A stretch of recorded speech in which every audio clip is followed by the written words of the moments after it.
Welcome back to Celts on TV, the only place where the Celts tested everyone's patience, except the scoreboard. Last night at the Falkirk Stadium, the Celts scraped a 0-1 win courtesy of a headed effort from Benjamin Negrin just before the break, putting the ball away like he'd been practicing headers in his sleep since 2010. Remember to leave a comment on this new content, or a like, or send in some data for Supercomputer to chew on. Now, let's be honest with ourselves. This wasn't prime Celtic football. Falkirk bossed large swathes of the match, peppering shots and almost making us nostalgic for a 0-0 draw. But football, in its infinite wisdom, handed us a goal when it mattered and 3 points when we needed them. Here's Martin O'Neill in the post-match press conference.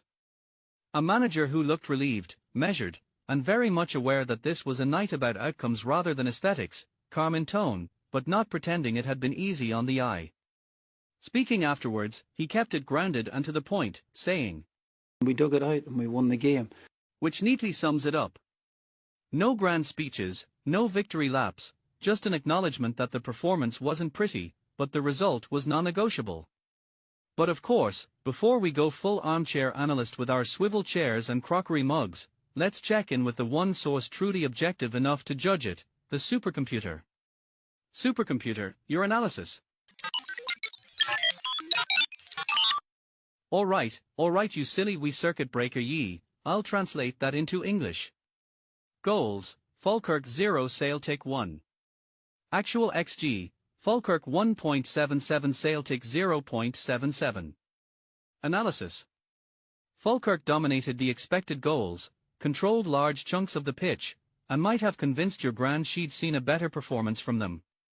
But, and here's the twist, the scoreboard doesn't lie. Celtic efficiency plus game management prevailed. The model notes emphatically.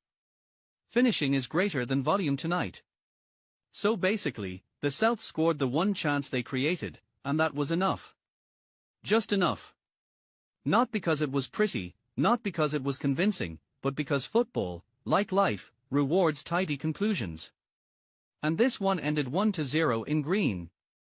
Now let's unpack that a little. Last night's win tells us 3 things.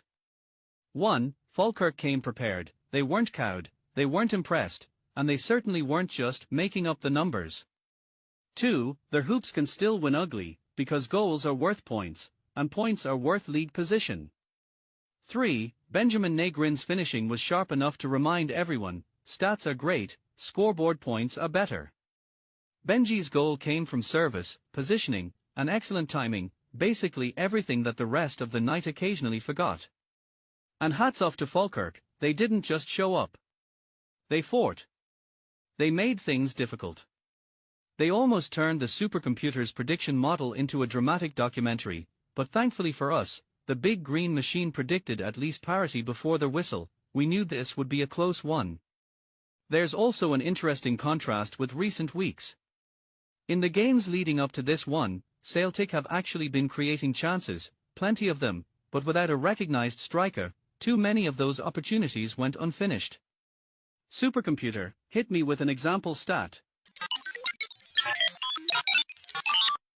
Okay, calm your capacitors. XG against Cefco was 2.33 and we only scored once.